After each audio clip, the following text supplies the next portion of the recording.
यह कथा है महाभारत के युद्ध के 17वें दिन की और 17वां दिन युद्ध का चल रहा है। कर्ण और अर्जुन के बीच अब युद्ध होना निश्चित है, क्योंकि बाकी सब तो तब तक दुर्योधन को छोड़ के बाकी सब की मृत्यु हो चुकी है। शकुनी, दुशासन ये सब तो जा चुके हैं तब तक। उस दिन क्या होता है कि अब तक तो कर्ण ने कुछ खास नहीं किया है, पर 17वें दिन वो पूरे जोश में है कि आज तो मैं दिखा दूंगा कि क्या मेरा शौर्य है, क्या मेरा पराक्रम है। और उसने तभी युधिष्ठिर को बहुत ही ज़्यादा घायल कर दिया है और युधिष्ठिर को बहुत लगा है। तो उस समय वो, क्योंकि शरीर में इतने घाव हैं, तो उनका सारथी उनको उनके शिविर ले जाता है। जब श्री कृष्ण और अर्जुन उनको नहीं देखते तो वो सोचने लगते हैं कि ये क्या हो गया, भैया कहाँ गए। तो श्री कृष्ण कहते हैं चलो शिविर में जाकर देखते हैं। वो जब शिविर की तरफ जाते हैं तो युधिष्ठिर को यह लगता है कि ये मुझे अच्छा समाचार देने आए हैं। उन्होंने कर्ण को मार दिया क्योंकि उनको इतना लगा है, क्योंकि कर्ण ने उनको हरा दिया था। तो जैसे ही अर्जुन आते हैं तो उसे कहते हैं वाह वाह मेरे भाई, बहुत अच्छा काम किया है। मुझे पता है तुम मुझे समाचार देने आए हो कि तुमने कर्ण को मार दिया। और तब अर्जुन कहता है नहीं भैया, ऐसी बात नहीं है, अभी तो मुझे कर्ण से लड़ाई करनी है। हमको तो केवल यह देखना था कि आप ठीक तो हैं ना, इसलिए हम यह देखने आए थे। अभी तो मैं जाकर कर्ण से युद्ध करूंगा। ये सुनकर युधिष्ठिर बहुत गुस्से में आ जाते हैं और वो कहते हैं कि मुझे मालूम था कि तुम तो कायर हो, तुम तो डरते हो कर्ण से। तुम्हारी जगह पर तो उससे अच्छा मेरा पुत्र घटोत्कच अगर जीवित होता या फिर अभिमन्यु जीवित होता तो वो डट के लड़ते कर्ण से। तुम तो डर गए हो कर्ण से, इसलिए तुम यहाँ पर भाग के आ गए हो। तुम कुछ लड़ना नहीं चाहते हो कर्ण से। ये जो तुम्हारा गांडीव है ना, वो इससे अच्छा तुम श्री कृष्ण को दे दो। श्री कृष्ण को कहो जाके लड़े। तो ये सब कह देता है क्योंकि शरीर में इतनी पीड़ा हो रही है। और जब अर्जुन ये सब सुनता है तो क्षत्रिय खून है, तो वो भी गुस्से में आ जाता है। तो वो ऐसे अपनी तलवार निकालते हैं और भागते हैं युधिष्ठिर की तरफ। श्री कृष्ण ये सब देख रहे हैं।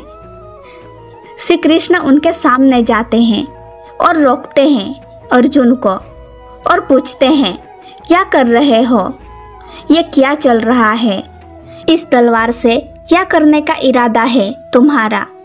तो अर्जुन कहते हैं कि मैं करना तो नहीं चाहता, पर मैंने एक प्रतिज्ञा की थी और ये प्रतिज्ञा थी कि जो भी मुझे कहेगा कि ये जो तुम्हारा गांडीव है ये किसी और को दे दो, तो उसका मैं सिर छेद कर दूंगा।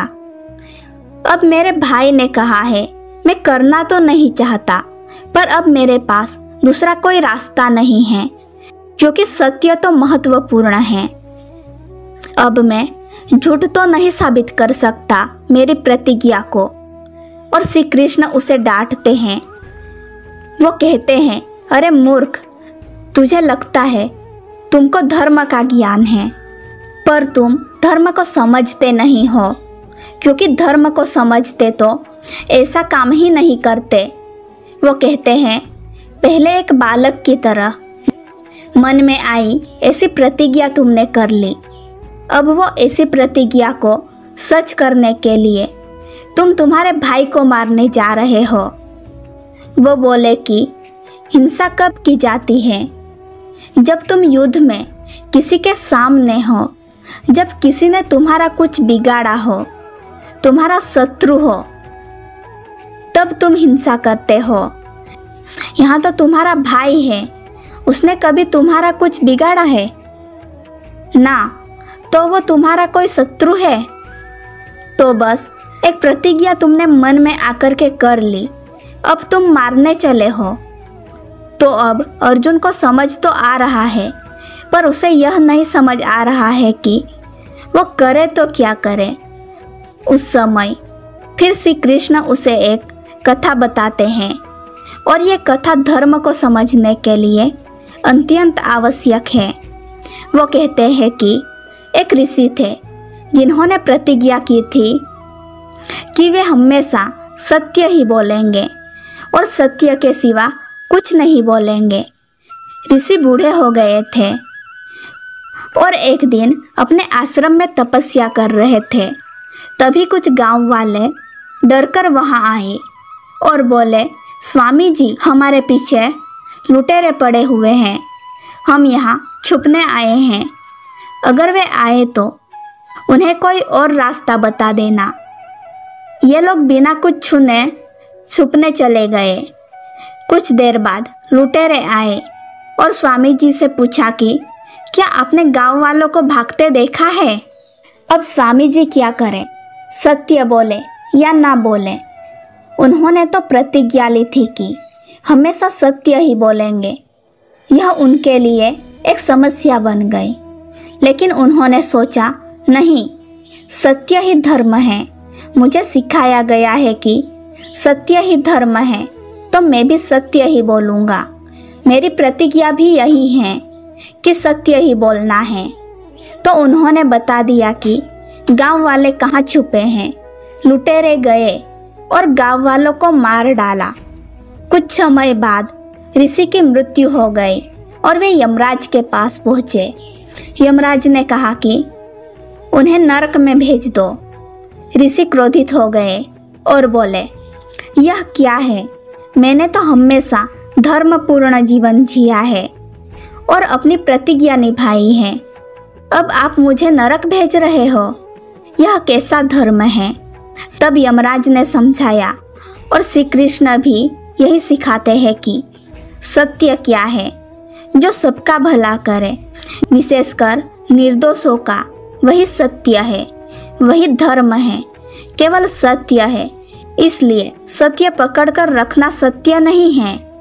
जो तुम कर रहे हो वह मात्र नियम का पालन है, वह सत्य नहीं है। दोस्तों, अगर वीडियो पसंद आई हो तो वीडियो को लाइक, शेयर और चैनल को सब्सक्राइब जरूर करें। फिर मिलते हैं अगली वीडियो में।